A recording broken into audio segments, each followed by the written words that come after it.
So Caitriona, you will be the first, or Sofian? Sofian. Oh, I'll be Sofian. first. Yeah. If that's okay. So Yeah. Sofian. Yeah. Yeah, I spend my life being first, so I don't want to change that. Oh, fair enough. Just kidding. We could do a lot of comments there on gender. I know. That's why it's funny. Like yesterday about the poster, I said, I want to thank my wife for doing the poster because she did the poster. And I say, but you know, invisible work and domestic work, it's common thing. So that's, yeah, we can say a lot of things about that. But Yeah. it's funny sometimes. It reminds people, yeah, some stuff. Okay, so let's go, Mirza, or not yet? Yes, you can start, please. Okay, we can start. Perfect. So, hello everyone. Welcome to our training. I'll do the first presentation, awareness, the missing link in EDI. You'll understand quickly, I think, where I want to go with this awareness missing link. It appears to me, it appeared to me important to have a focus about awareness because we have a lot of policies, EDI policies, but we don't have all the awareness about all the issues of awareness and what are the issues and the consequences of awareness. And I think it's important to focus on that and to highlight. So let's go for this. Now, awareness. So I'm going to try just to explore, but very quickly, the fundamental role of awareness, how it works, the different practices of awareness about EDI, of course. And as I said, there's a lot of initiative and policies to foster EDI in general. That's what we do in EDI and other programs. But as we can see, there is not much transformation. We have different examples in Europe. United States is best example right now with the backlash on all EDI. Basically, all EDI are cancelled in United States. So, and we are not very far from that in our countries. Don't think we are in Europe. We're really far from. No, absolutely not. In France, I mean, we are really close to it, not that far. So we need to be really focused on that to be conscious and totally aware about what's going on. So not because we have EDI everywhere, every day, it means it changed and we are really practicing EDI every day and we are aware about it. That's absolutely not the case. Why are we talking? Why are we still talking about EDI? Because, I mean, we started EDI a long time ago, and we should. It's a simple question. It's about inclusion, equality, and diversity. Normally, reasonable people. Okay, we're done. Let's be fair with everyone. We even have that on our in constitution in France. So let's just be fair. But it's more complicated than that, and we have failed. We really have failed on that, and we need to be totally aware about that. But is it we are talking about inclusion because we are more aware or we are more suffering or there is more EDI issues in our society? I would say both are a reality.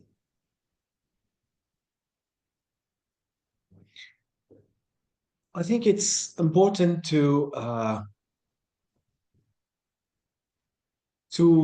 look at who participate in EDI, who are the targets and who are the publics, because it says a lot about how EDI works. EDI professionals, of course, predominantly women. If you look at the mission of EDI on all academia, 8 in France, and it's I think quite similar in Europe.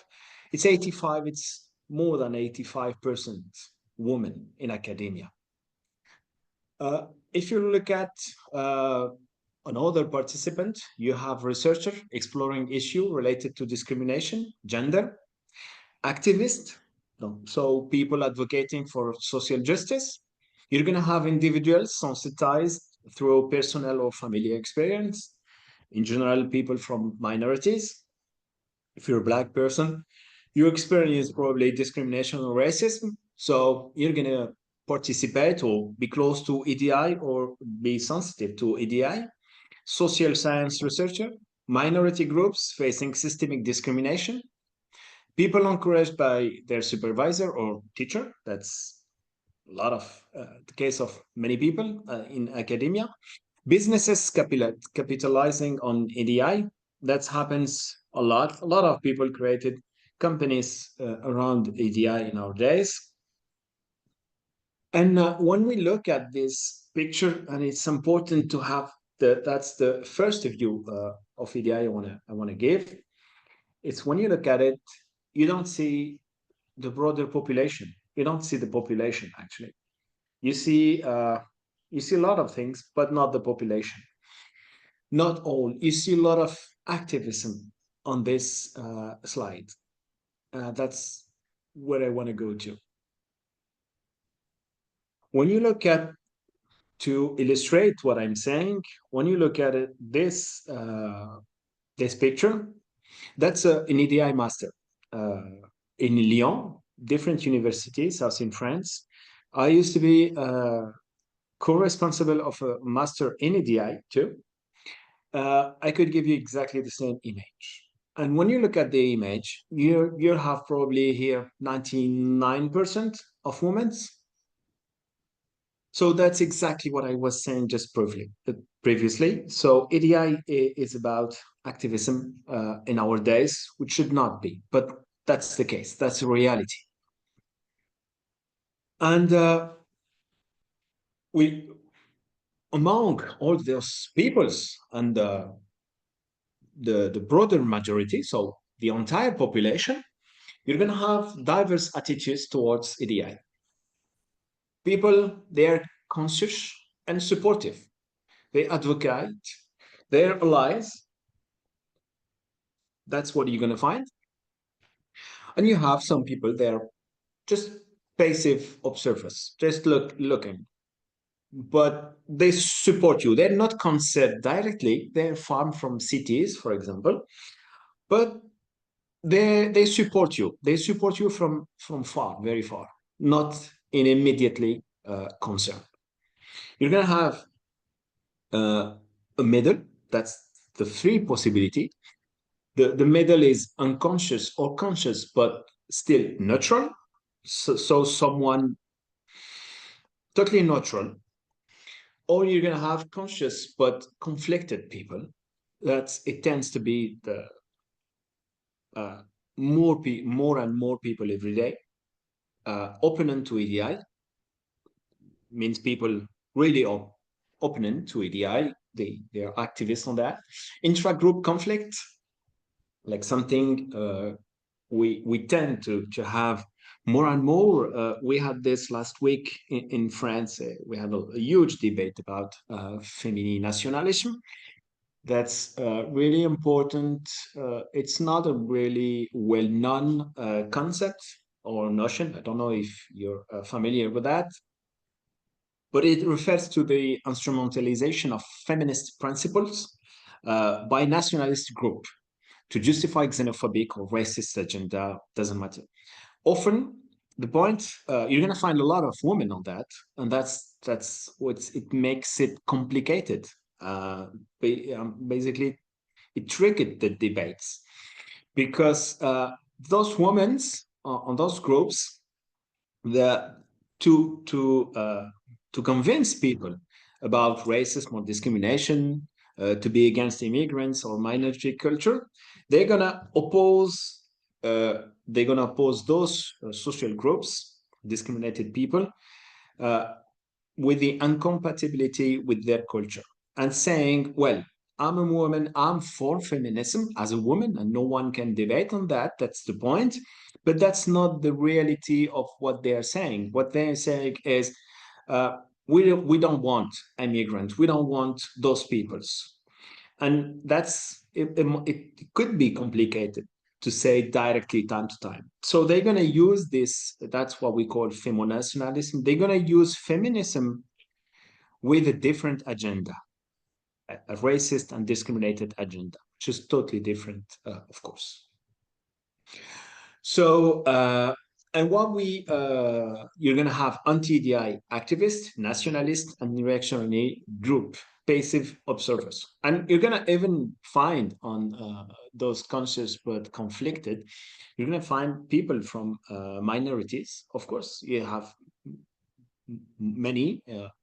We do have many in France, actually, especially in the media. Most of the media, and that's really interesting, most of the minority people on the media, when I talk about minority here, I'm talking about racialized people, people with background or origins from Africa, from Arabic, or even with the religion of Islam.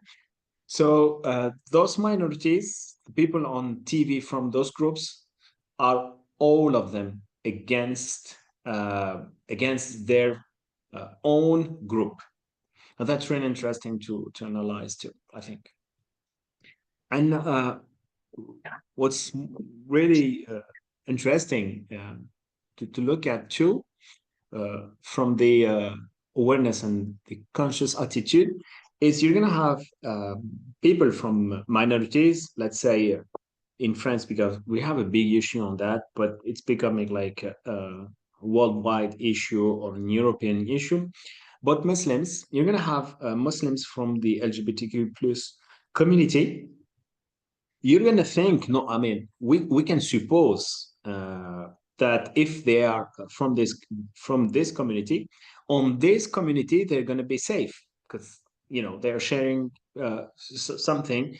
But it's absolutely not the case. And because we often say if minorities are supportive with each other, and that's not the case, because we found the exact amount of discrimination and racism on those groups that out in the majority of the population. It's really interesting too. You had the case with the movie, in a recent movie, when a trans person had a lot of racist messages against different communities. It had a lot of a huge backlash in the United States just 2-3 weeks ago. So you can be from a minority and totally being racist or homophobic or whatsoever. So, and what's important to look at is all those groups and those attitudes, they have biases and stereotypes, like anyone. It's not because you're very familiar with EDI that you don't have biases or stereotype. You need to be totally aware of yourself having biases and stereotype, even if you. The majority of when we talk here at the academic and when we have training about EDI, when we ask people from sociology in general, they will never intend or participate on EDI training, because they're much more above. They know all this, and they're going to see them as, we don't need any training. We don't have any biases. We don't have any stereotypes, because we study stereotypes and we study biases, which is absolutely not true. That's what I do. And then I have probably a lot of biases and stereotypes, like anyone. And like any job, it's always the same. Not because you're doing a job, you see it or you don't practice. It's totally different. Stereotype, for the people not very familiar with the concept, with the notion, it's interesting how it might start. It might start without even you look at it as stereotype or something really bad. I mean, when you look at those two pictures, you're gonna it's not nothing to look at. It's, for regular person, it's nothing. You do the girl boss thing, we'll do the CEO thing. Okay, so what? There's nothing to look at. On the other one is must have fancy little knickers and must have outfit to impress. Okay, but when you look at it, women are being unskilled at using technology on both those, or responsibility on the first one. That's what we are looking at. But we don't see it immediately. We are not aware about the issue on those pictures. That's totally regular. Mark and Spencer, very famous brand. That's on the tube.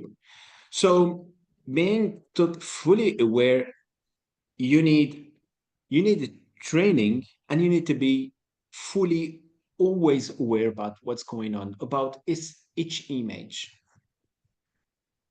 And because these two images, of course, it doesn't start. I mean, it's a continuum, as we said. So it starts here. Something, even we can say, if we are not familiar with the stereotypes, we can say it's nice, not advertising, fine. But then it goes quickly to those, and even with the sexualization of women's in general, totally useless advertising here. But that's not from 20 or 30 years. We're talking about advertising just from 5 years, 2 years, and 3 years. So really recent pictures. That's stereotypes. That's what it's about when we are not conscious. And even those people are not totally aware about the issues and what's going on in here. So from awareness to engagement, awareness itself is not enough. It needs to translate into active. Not active, you don't need to go on the street every day, that's and do strikes, or that's not what it's about. You need to inform engagement, personal experience, especially those involving discrimination. You need to transform analytical understanding into genuine action. That's the people around you. To be just aware is still it's enough. It's already enough, I would say. So it's awareness, low engagement, personal experience of discrimination. This acts as a powerful catalyst for deep commitment to equality and social. In general, you're going to find a lot of people. That's why you find a lot of women on the EDI or trainings, and because they experienced discrimination, direct discrimination, or power of domination. So individuals are not born to be sensitive to EDI issue. It's not something just common, as some people are saying. It's something normal. We should be all sensitive. Absolutely not, because we don't have the same backgrounds, we don't have the same lives, we don't have the same culture, same experiences. So we become sensitized through lived experience, of course, reflection, analysis, or training like this one. That's what's going to transform the awareness into meaningful action.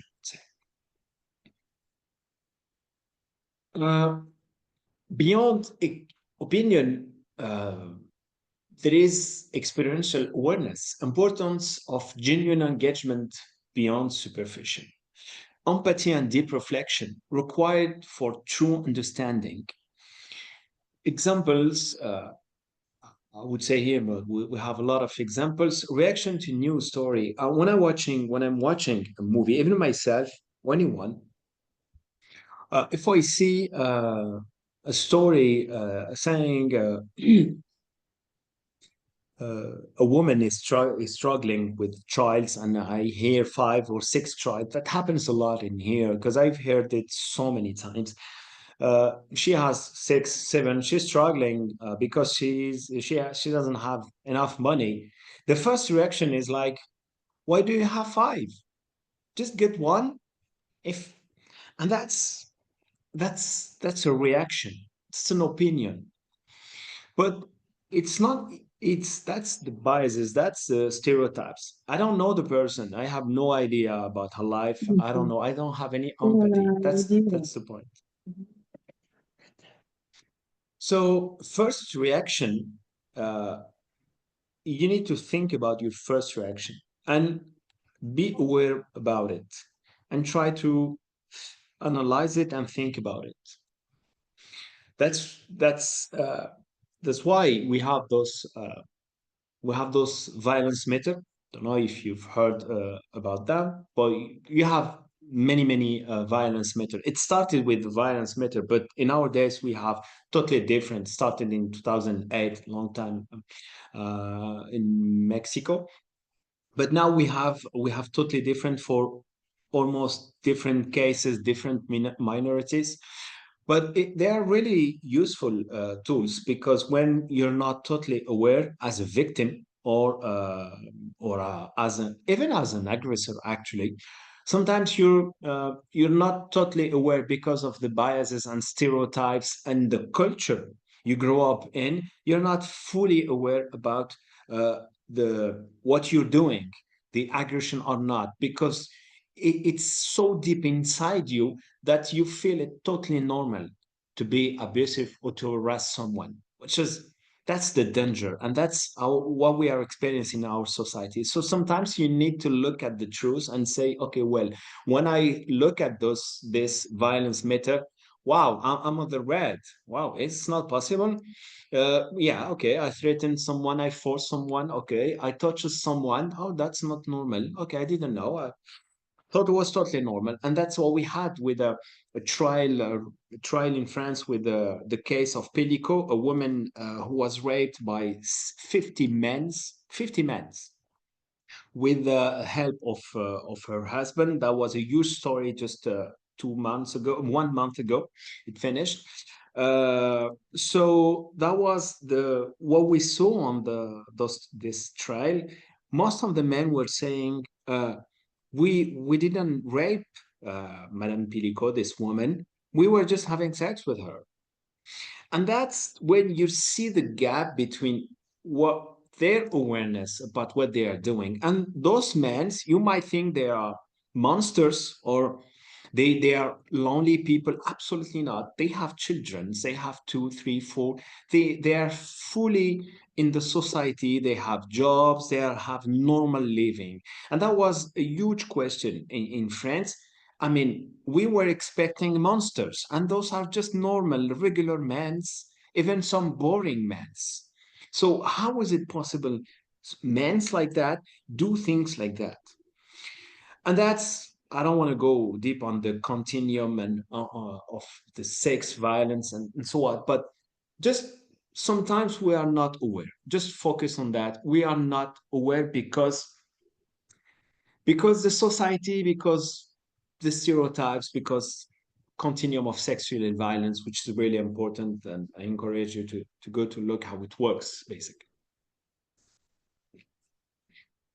In our society today, awareness become complex about EDI because navigating between all the concepts, we have so much concept: racism, injustice, inequality, segregation, stigmatization, discrimination, xenophobia, anti-Semitism, sexism, Islamophobic, and the list is the list doesn't the list is much more than that.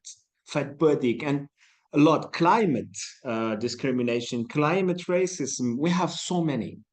It became complex. And that creates barrier to universal understanding and effective action, basically. Recognizing this complexity is crucial to communicate clearly and effectively today. EDI is EDI is used, I say previously, for business. EDI is used on this awareness because people are using EDI, and especially people are embracing EDI for two different reasons. Some people are using it as a business case. So EDI is good because it brings innovation and creativity. It's good because it increases profitability, because better make decision making, enhanced reputation. But some people are saying that's it shouldn't be like that. We should not use business EDI as a business case. I should not hire minorities in my company just because it's a business case. Business case, basically, it's just an advantage. meaning it brings me, it's what we use in management. It's saying it brings me an advantage. So I'm doing EDI just because it brings me money. That's the point. It brings me advantage on my competitor. And we should not do that because that has a limit. If you remember Victoria's Secret, they started talking a lot about EDI and about how the fat phobic is on our society. So they totally changed their models with something more inclusive. The thing is, because they did that for a business case purpose, because they felt there is a trend on that. The thing is, after a few months, their income decreased. What they did, that was just 2-3 years ago, they totally changed again their politics because they didn't do it for justice. They did it just for business case, for money. And that's the problem. So the critics of EDI used as a business case is superficial implementation, moral washing, risk of tokenism. That's tokenism. It's just quickly about tokenism. Tokenism, it's a symbolic inclusion without real impact. And in general, it's really harmful consequences for individuals used as tokens. Tokenism is using someone like, I'm going to hire 5 or 10 women on a company just to increase my rates of women on my company. But the thing is, they're going to be just not on the top of the company, but on the bottom of the company. So nothing is going to change on the sexism culture on my company or between the equality men to women. Absolutely nothing. But I'm gonna be fine with EDI charts. I'm gonna say, oh, whoa, well, I have 10% women or 20% women on my company, or even 40%. Yeah, but that's tokenism. Those women are just here for the numbers. It's superficial. It's not real. They don't have any power. Tokenism is used a lot in our societies nowadays, especially in politics. It used to be. President in France used to take 1, 2, 3 women. I remember very well that, just for tokenism, just as tokenism. But they had absolutely no word to say, nothing. So, key topics, which the time, okay, I'm still fine. Key topics addressed by EDI, as we said, you have ethnicity, gender, sexual disability, ageism, socioeconomic, religion and belief, body image, grossophobia, nationality, parenting, environmental, racist, linguistic discrimination, sexism. As I said, it became complex. I just want to show you this really funny. I find it really funny, but it's sad on the same time. But it says a lot about our society. But it's a satire. It's a satire as a reflection.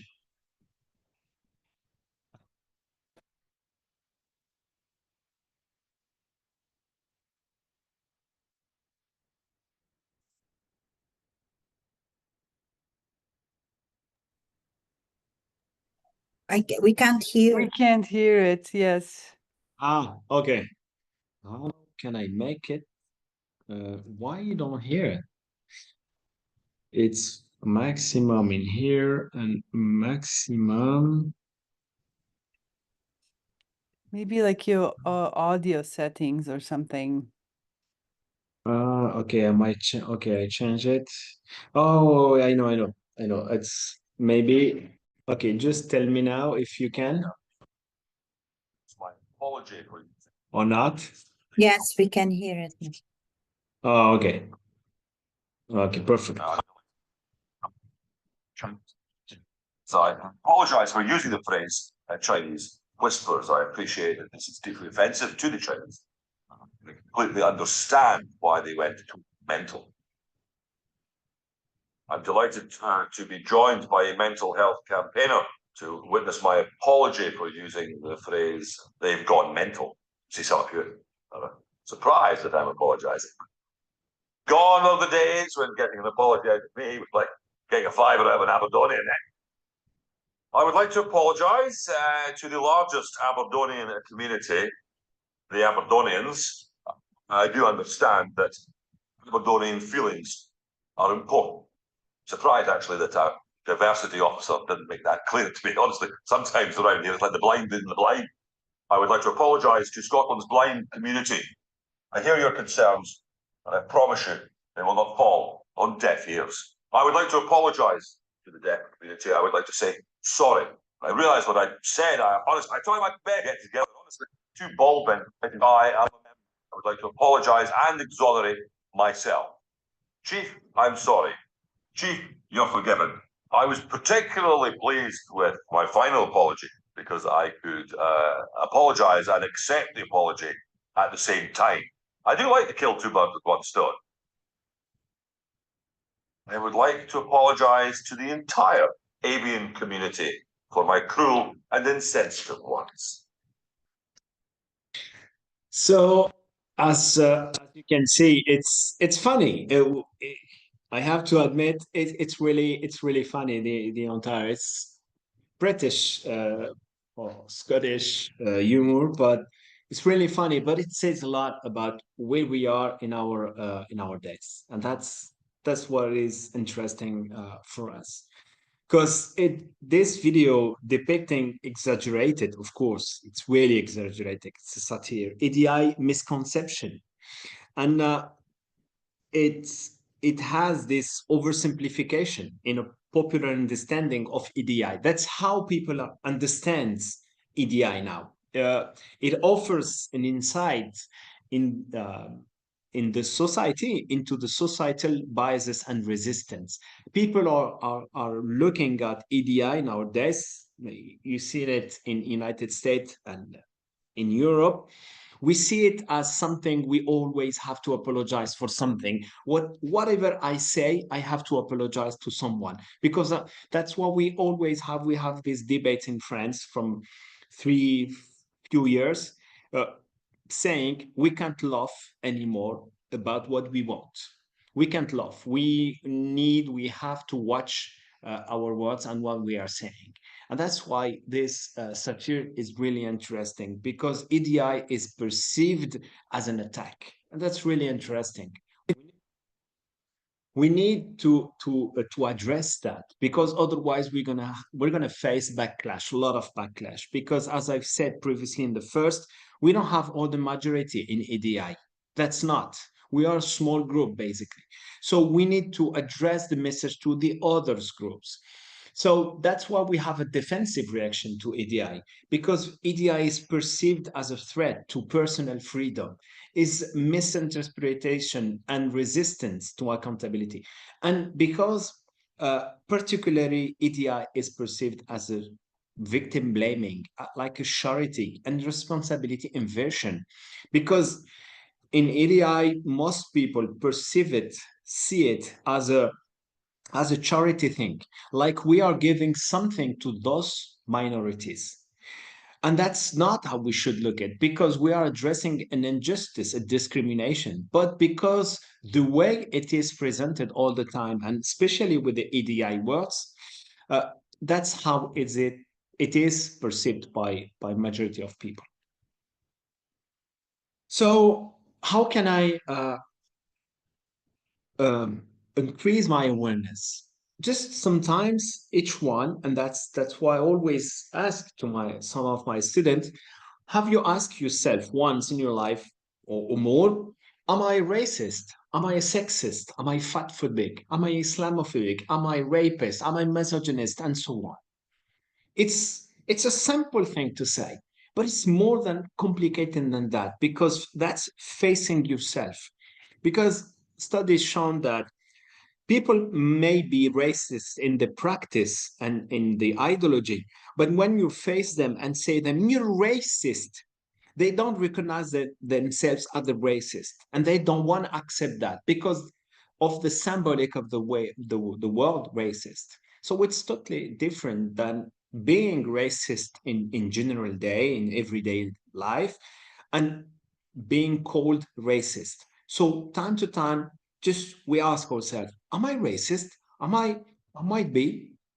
I mean, I don't know. If I don't ask myself, I might have some biases and stereotypes, but I might, it doesn't mean I'm a monster if I discriminate, but I can change it because I didn't know it, because I wasn't totally aware about what I was doing, because I was wrong.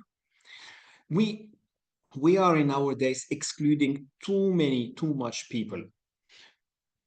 If someone makes only small mistakes, we're just excluding, not accepting anything. So we need just to ask ourselves time to time, am I this? Am I this? Am I this? And if the answer is yes, okay, what can I do? Of course, that's don't apply for rapists. That's a different problem. Here is just to make you understand the thing. EDI identification in our society. Just here to have a critic on the EDI discourse. Why there is EDI? Basically, we all use EDI in companies. It's a common word in everywhere in the world, in companies, public discourse, in the media. But we always forget something. We use EDI, and there is EDI because there is inequality, discrimination, and exclusion. That's really important. So EDI has something in the discourse we need to focus on and be aware about it.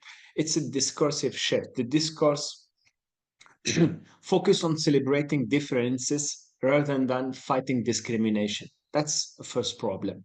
It's a moral washing mechanism.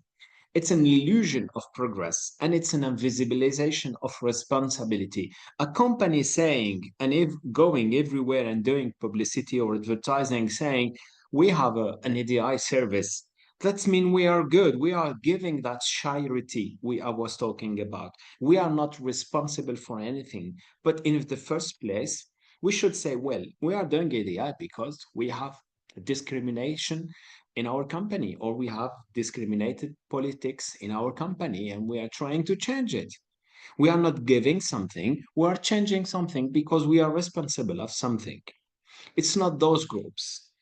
And that brings a lot of confusion in our society. It brings confusion everywhere. That's why in the United States or in Europe, when you start talking about EDI, they treat you as woke or as those people who are giving them this, we are giving. I'm always like, we are not giving them anything except maybe except maybe their rights, but we don't give rights to people. They already have the rights. It's if it's that's what you want to say. So it's important to understand that and to explain that. So EDI brings a lot of invisibilization with it because we wanted at the beginning. You can go back to the story of how EDI started as a word. I mean, diversity, how it started in the management, in a management manner, because that's how it started. I'm gonna. I think it's. I'm gonna stop because otherwise, the Overton window is important to be aware in academic, and we see it in our days. Overton window is a simple idea. Is the range of idea we can say or not. Some ideas in France we couldn't even think about it almost. Never you can see it on the media.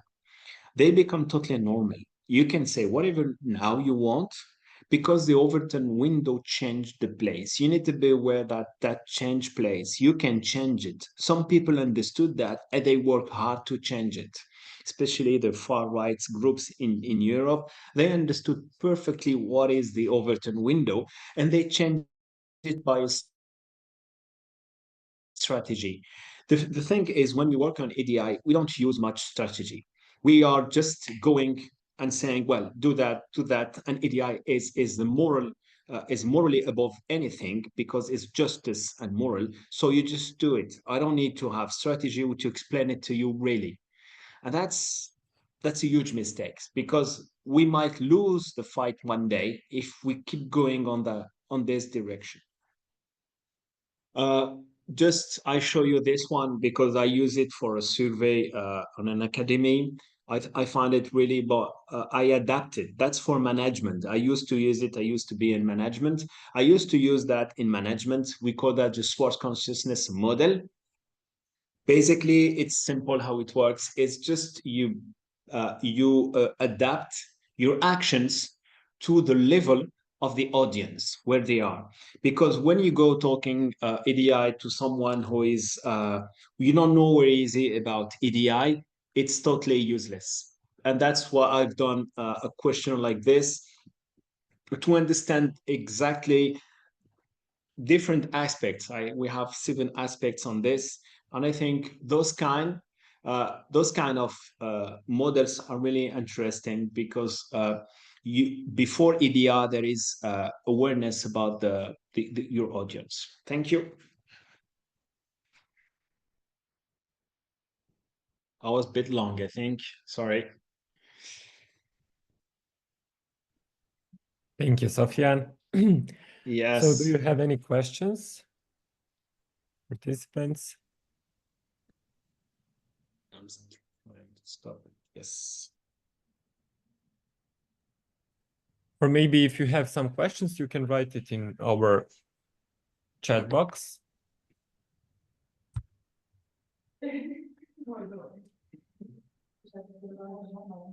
And maybe we can start with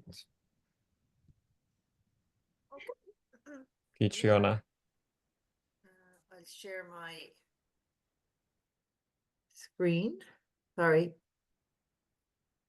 I'm not used to Zoom, so it's just taking me a minute to find where to do that. Oh, I see it. Yeah, apologies. No. Oh, can everyone see that? Yes. Yeah, excellent. Yes. And it's not on the full screen. I apologize. That's an everything is on the bottom with Zoom. It's on the top with Yes, you're gonna have, yes, it's yeah. Now we're good to go. So sorry about that little foostering there. So my name is Caitriona Delaney and I'm part of the EDI team and Rinka at TU Dublin. So I'm going to talk about narratives and intersectional research, and what I wanted to really, or what I want to give a sense of is, the different types of narratives. So that's the what. Why would I have chosen them in different pieces of research, and how do you go about using narratives in research, and with the focus on intersectionality because of the nature of EDI, and that's where a lot of my work has been. And I have some examples that I'll share with you. So I'm going to talk about narratives and intersectionality. This isn't an exhaustive talk. It's to give you an idea, a taste. Then I'm going to talk about classic narratives. The example I'll give there is from my PhD, or is my PhD.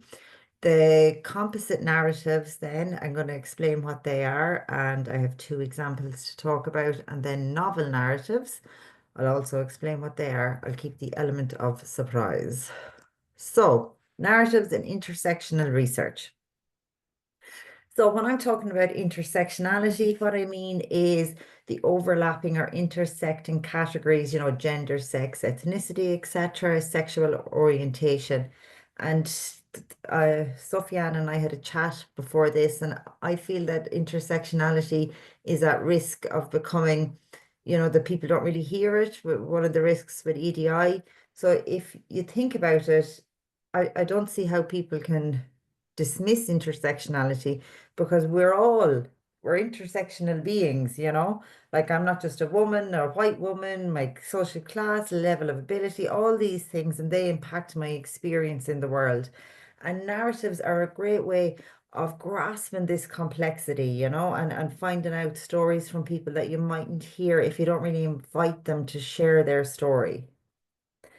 So it's this inviting people to narrate their own lives from their own experience and in their own voice. And then that allows the researcher to really explore how these inequality grounds, impact the life and are interconnected.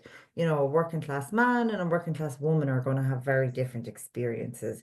And then, of course, where they're from, etc., etc. So narratives can illuminate the cracks in everyday lived experience, and that using a narrative means that you can keep that complexity, you get to discover the blurring boundaries, and you can challenge the dichotomies and the power discourses. And categories and how they intersect have the space to emerge during narrative interviews. And this is aided because the narrator's voice is valorized. So classic narratives.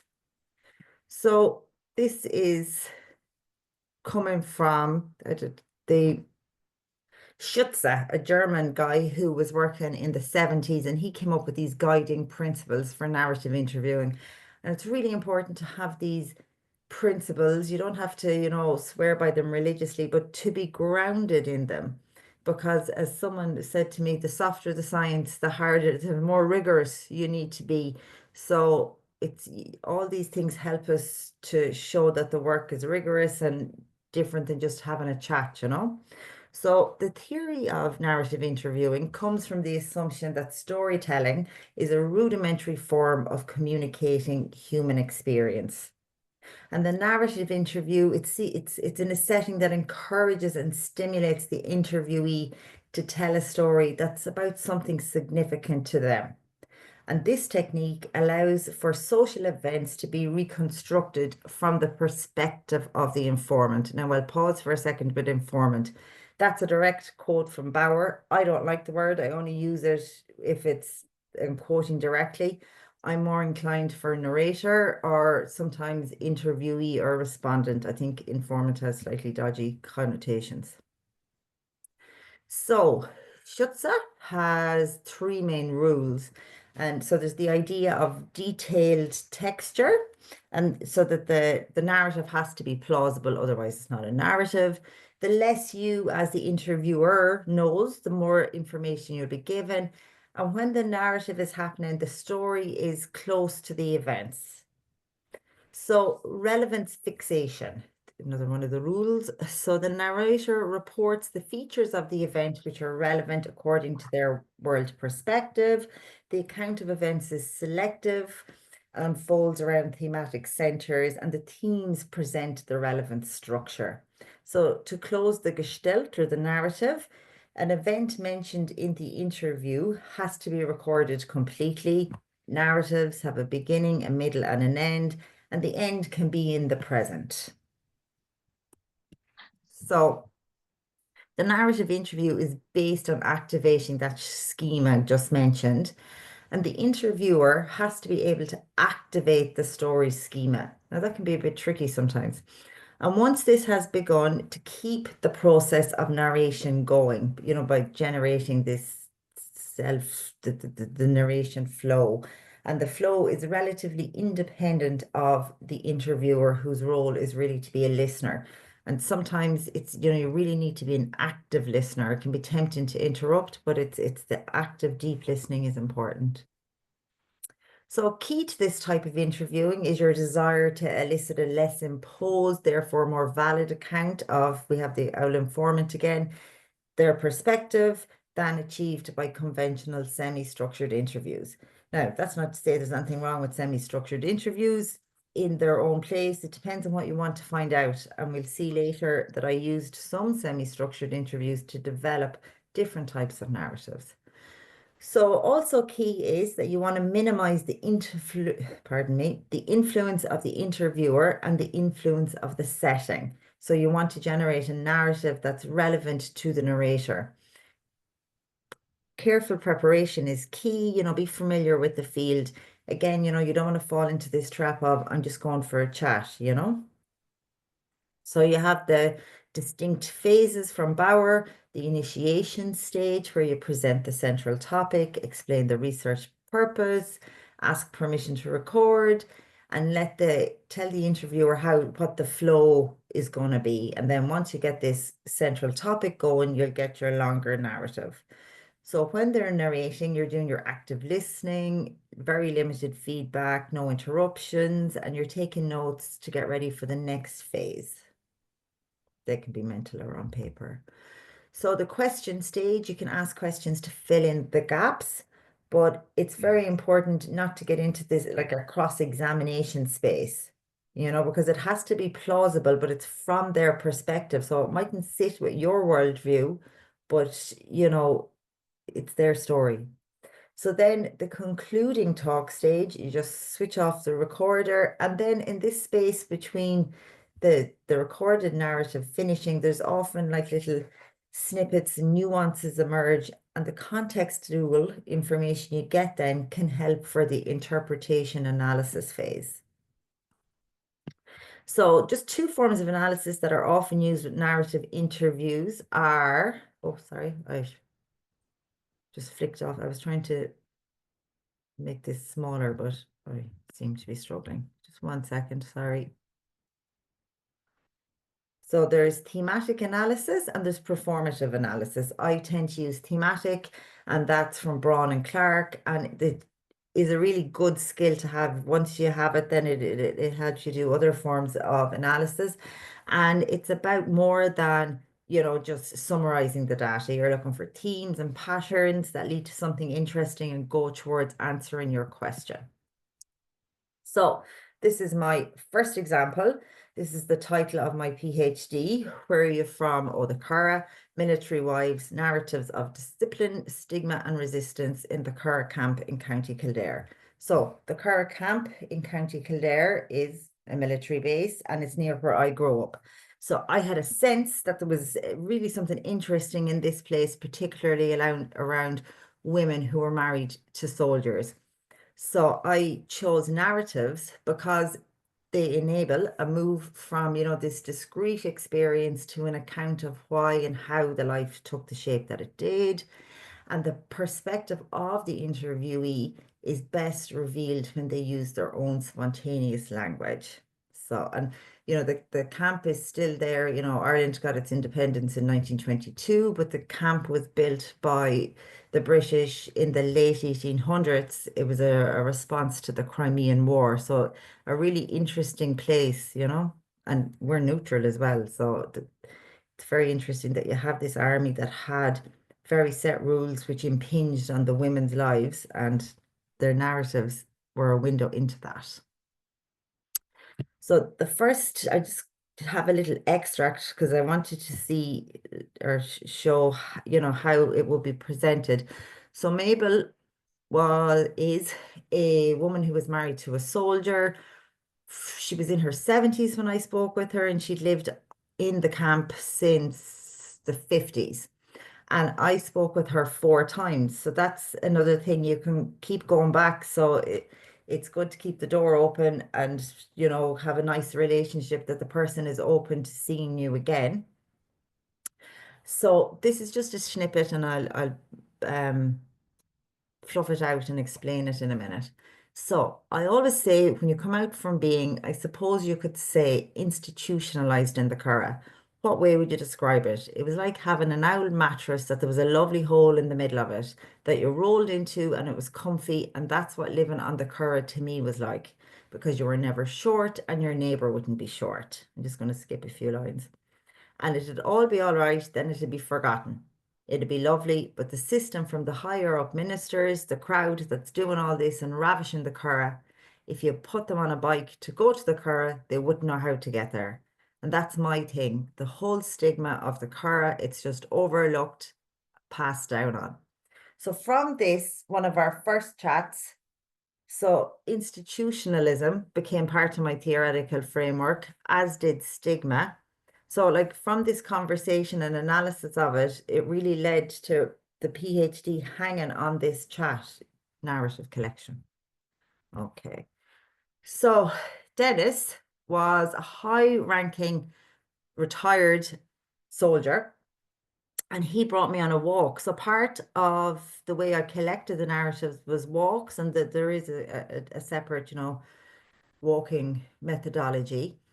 And I'll just give you read a little bit. So we walked, and he explained the layout of the camp for me to get a sense. So flowing down that hill, you had the service areas like the stores, the chandlers, the water pumping station, the horse friary offices. and blacksmiths, and beyond that again you had your married quarters, and that was the kind of thinking. It was very socially organized. The top end was the mess, the officers' quarters, and the married officers' married quarters. The middle then was for sergeants, sergeant majors, warrant officers, and the lower end was me, the lower end. Yes, do you follow? We find that difficult to comprehend, but it was absolutely the way it was. So here, this walk-in narrative collection was again really exciting, because on analysis, it transpired that the camp was so socially organized, and rank is really social class, and it was internalized, and children from low ranks couldn't go up to high ranks. So again, this and analyzing the narrative led to a really interesting theoretical finding. And with Mabel's narrative, the intersection of gender and rank and class were big. So with the intersections, that little cracks, as the theoricians there said earlier. So composite narratives. So what? Composite narratives are developed by combining data from several interviews, which are then presented as a story from a single individual. The term narrative is used as opposed to fiction to underline the fact that composite narratives are drawn directly from the data. Again, just to show that there is like methodological rigor to this. And the approach allows for the synthesis of key themes. So the example I'm going to mention, the first one is, I worked on the open-ended questions on a survey. On a survey, they have the space where you can put in whatever you want. So we analyzed those bits, and we presented like some of the report in the normal way. And then we felt that doing it that way, themes and short quotes, we were going to lose a lot of the lovely rich data that we had. So we followed Willis, and after the thematic analysis of the data, we, had like different sections, international masters, PhDs, etc. But we constructed a person to reflect as much of the experiences as possible. And I'll show you now. So it was important to present contradictory data as well. And that's why one of the great things about composite narratives is that you can bring in different stories on one, composite, and any judgment is avoided. That comes exact from the respondent. So you're not making up stuff here. It's very deeply based on the data. So you need a clear link between the original data and the final narrative. A robust approach means that they are very much solidly rooted in the data, and it's a great way to convey a range of positions, and you can communicate to a broad audience, because this report and the other report where I use composite narratives, they're not for, particularly academic audiences. So you really want to engage people, and telling a story is a good way to do this.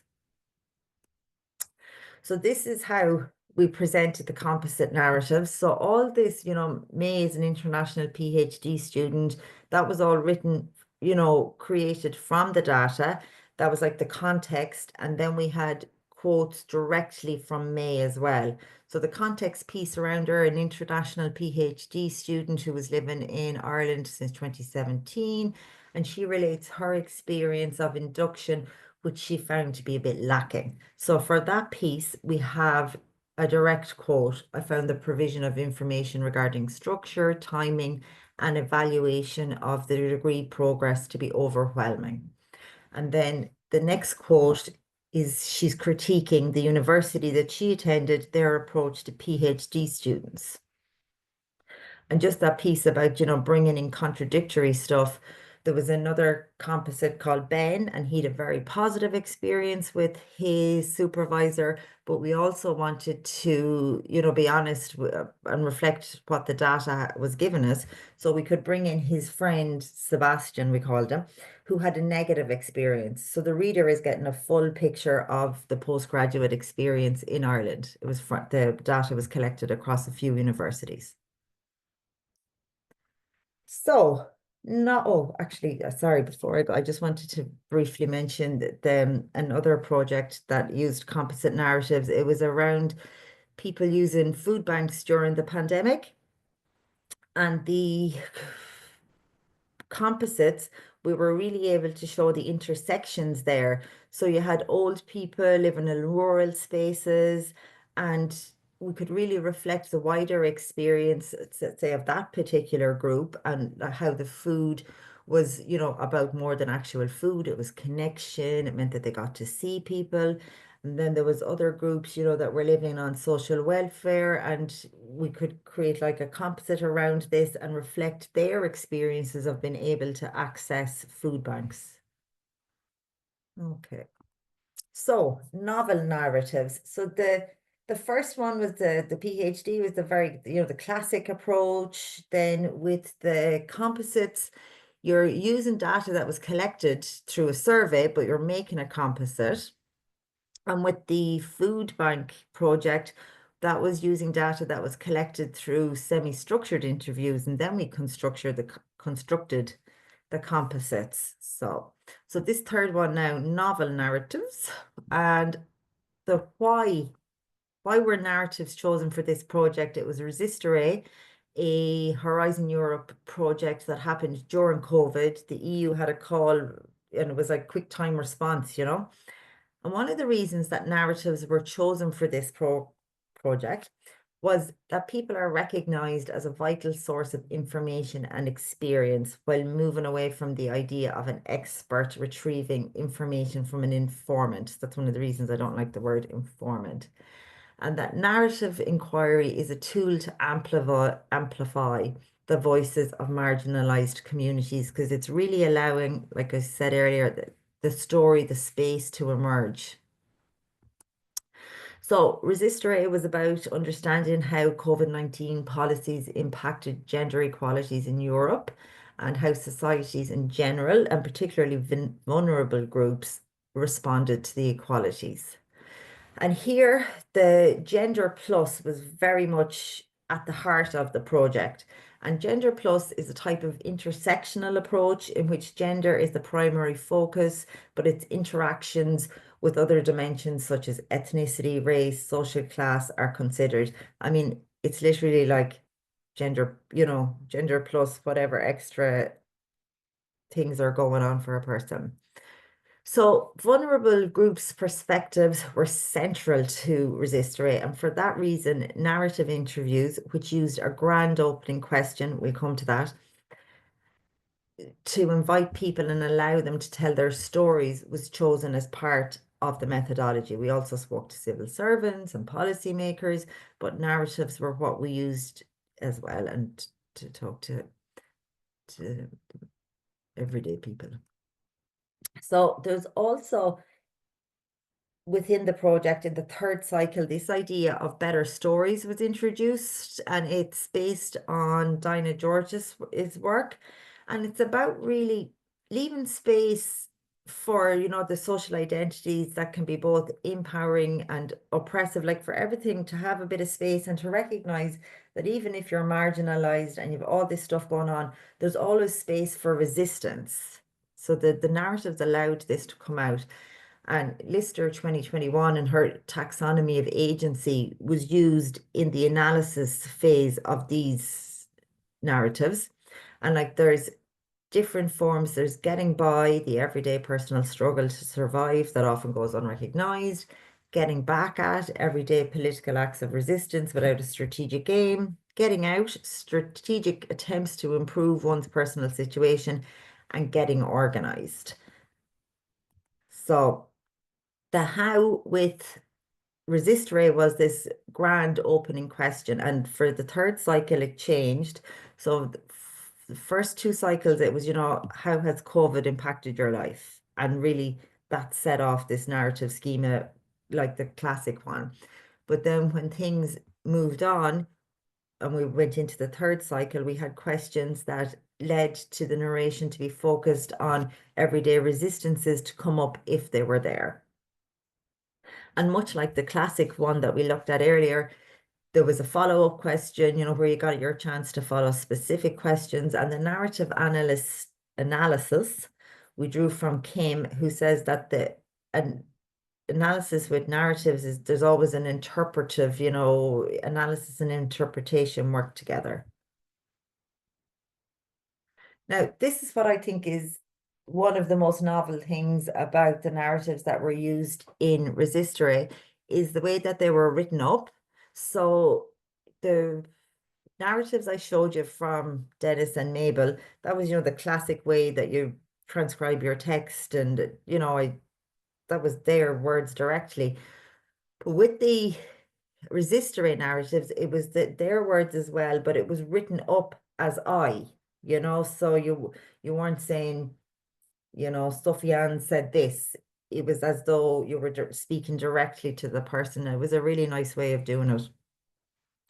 We had to, you know, report this in a template and include characteristics like gender, age, etc., and the relationship with COVID-19. So, and within writing it as the first person, you included as many direct quotes as possible. So the narrative I'm going to show you is from Irina, who is a woman who lives in Romania. Obviously, all names were changed. And her longer narrative illuminated the intersection of like gender inequalities, mental illness, and the socioeconomic status.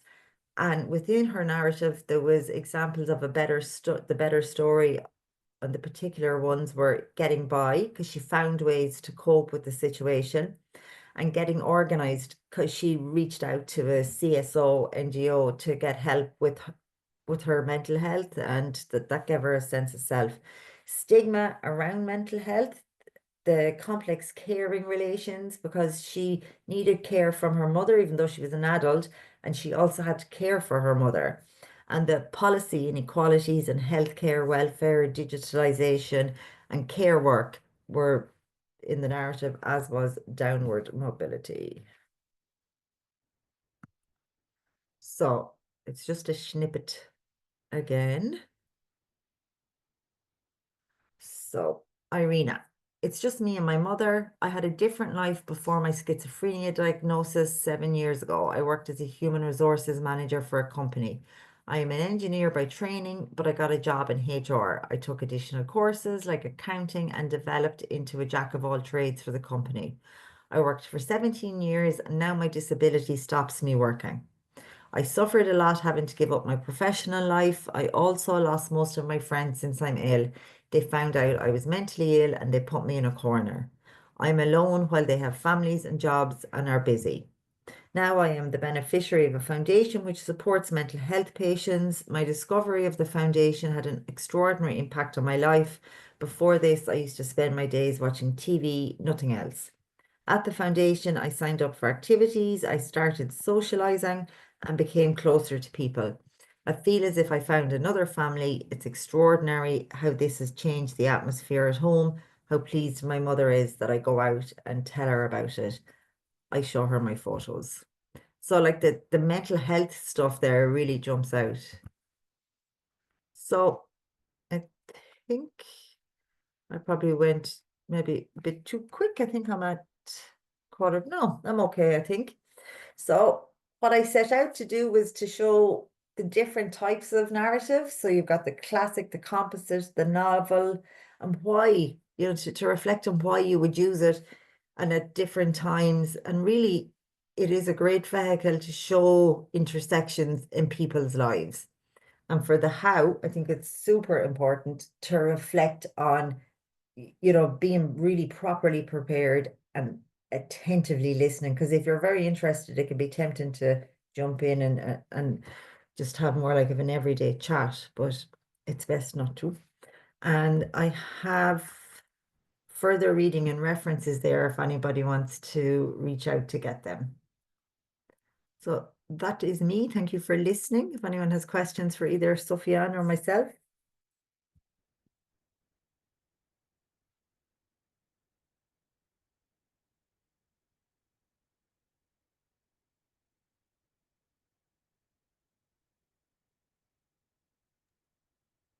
So we have a question from Liane.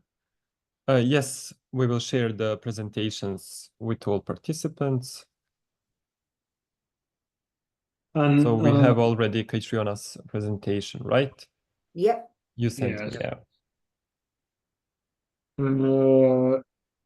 I have a question. Is there a way to make EDI attractive for businesses and companies is an acceptable ethical way?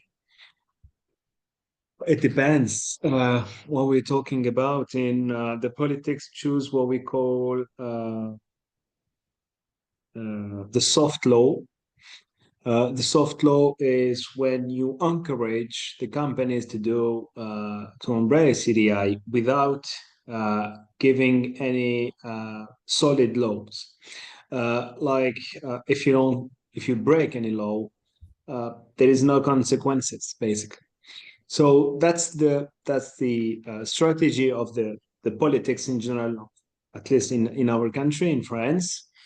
I think that's the best way is legal. Because if we look at the numbers for the only one who has really solid laws with strict laws, it's for the parity men and women. If you look at the numbers in France, things increased and changed for real. We have a real change in France. We have almost 50-50 in politics, in the parliament. We have 30 to 40% in companies, and now they are changing. We have a new law because what I mentioned is reality. You can hire a lot, 40% of women, but if all the women you hire are on the bottom of the company, it's totally useless. Now we have a new law in France. You have to have 40% on the COMEX. The COMEX are the executive commission on a company, the high profiles of the company. So that's totally different. 40% of the COMEX, it means your top CEOs and CEO and so on have to be women, and that's a game changer.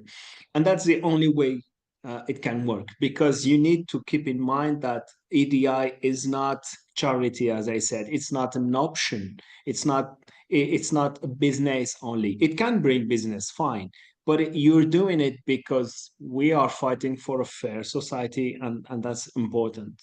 That's the only way you don't go back. And there is no backlash because it's law. That's how I see it. Thank you. That was me asking the question.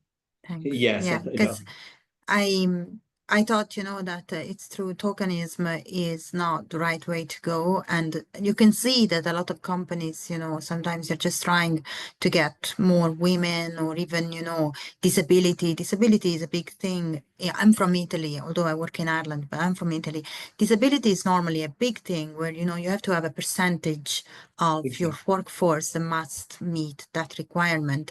But then in reality, are they really included? I mean, it's not enough to just have the numbers. They need to be actively involved in the business, in the company. And sometimes that's the struggle, or sometimes they just try to find ways around. I know some companies, I know people that work in some companies where this is not very transparent, and it's just a tick the box exercise.